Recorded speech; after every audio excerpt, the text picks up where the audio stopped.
अस्सलामु अलैकुम वरहमतुल्लाहि वबरकातुह।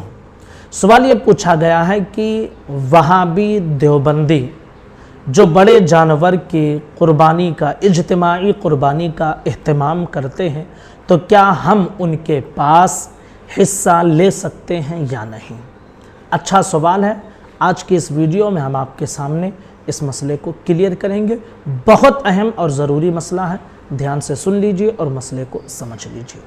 याद रख लीजिए कि कुर्बानी का जो जानवर होता है, बड़ा जानवर जिसमें 7 लोग शरीक हो सकते हैं, है ना, उसमें जो पहली शर्त है 7 लोग जो शरीक होते हैं उन सब के लिए, वो ये है कि जितने लोग उस जानवर में हिस्सा लेकर शरीक हो रहे हैं उन सब का मुसलमान होना ज़रूरी है।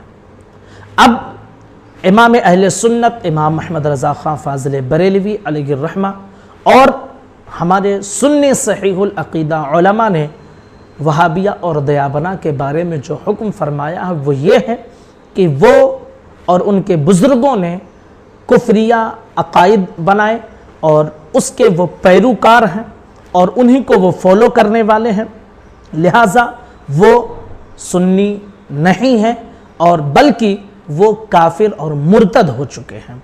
ठीक है, तो जब वो मुसलमान नहीं है, सिर्फ ज़ाहिरी तौर पर वो मुसलमान है, बाकी वो मुसलमान है ही नहीं, उनके अकायद कुफ्रिया हैं, तो जो पहली शर्त है कि जितने लोग शरीक हो रहे हैं उन सबका मुसलमान होना ज़रूरी है।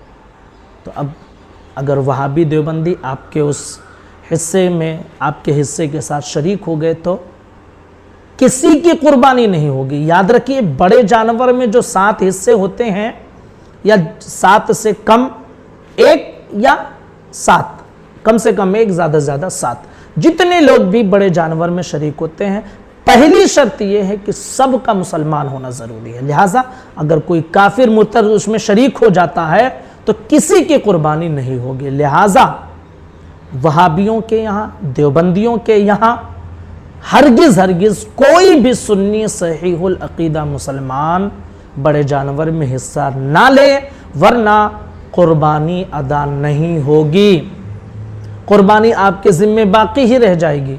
क्योंकि पहली ही शर्त यह है कि सारे जो लोग शरीक हैं वो सब के सब मुसलमान हो, और हम उन्हें मुसलमान मानते ही नहीं क्योंकि उनके अकायद कुफ्रिया हैं। लिहाजा हरगिज़ कोई शरीक ना हो, वरना कुर्बानी अदा नहीं होगी। अस्सलामु अलैकुम वरहमतुल्लाहि वबरकातुह।